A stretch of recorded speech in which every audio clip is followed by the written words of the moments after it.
All right, we're going to basically go over the RDL. All right, so what we see a lot of times with execution of the RDL is, again, people either coming out of their active range of motion or other muscles overcompensating and coming into play instead of just biasing the tension to the glutes and the hamstrings. All right, so we're going to run through some basic execution cues to help you maximize the tension where we want it and keep it there. All right, so Nicole's going to come over here. What we're going to look at initially is her setup. So setup is everything, okay? So for her setup, she wants to maintain a neutral spine, and especially on the eccentric, what you don't want to do is extend the neck and look up, because like people, you'll see people tend to do that, like they'll extend and bend over and they look up. The thing with this is when you tend to look up, you tend to overextend the lower back, and it's harder to keep the spine neutral. So just think of keeping that chin down and tuck the entire range of motion.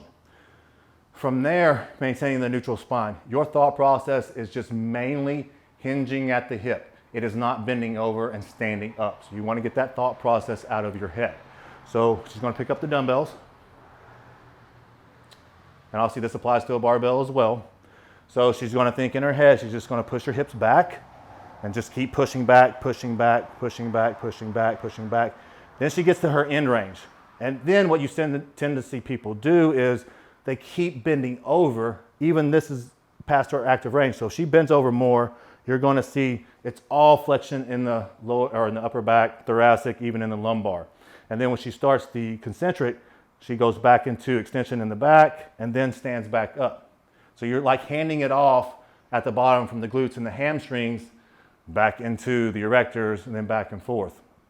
And that makes it obviously much harder to keep the tension here, but it also beats up the lower back and the QLs. Okay, so you gotta make sure you're maximizing tension and you're not gonna create any type of injury or issue here in the lower lumbar region. All right, so spine needs to maintain a neutral position.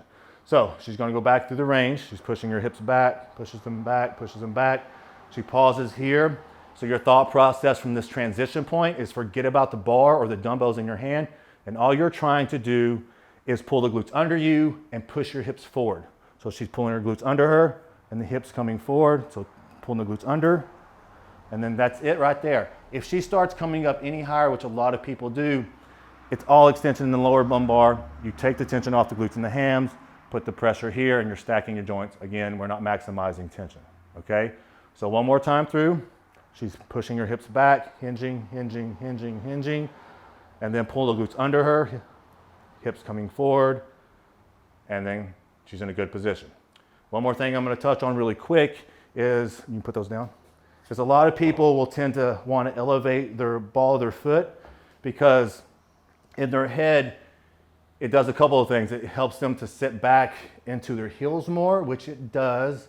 And they also, for some reason, think that it's helping lengthening the hamstrings more, which it does not, because understand, the hamstrings do not attach to the ankle. So it doesn't matter what you do with this joint, it's not changing any length-tension relationship in the hamstring, okay? So you need to kind of X that out of your head. It's a myth.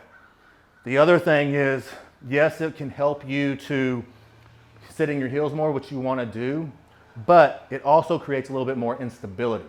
So remember, you want to maximize your stability, because the more stable you are, the more load you can lift and the more output you can keep directly in the muscles you're trying to target, okay? So it's not something that's optimal. So you want to just learn proper hip hinging and execution on a flat surface so you're more stable and you can create more output in the movement that you're doing.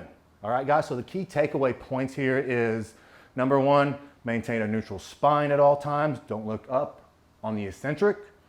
And then forget about bending over and standing up. Think more of just pushing the hips back and then pulling the glutes under you to pull your hips forward to maximize the tension in the glutes. All right, guys, so I hope this helps. If you have any questions, comment below.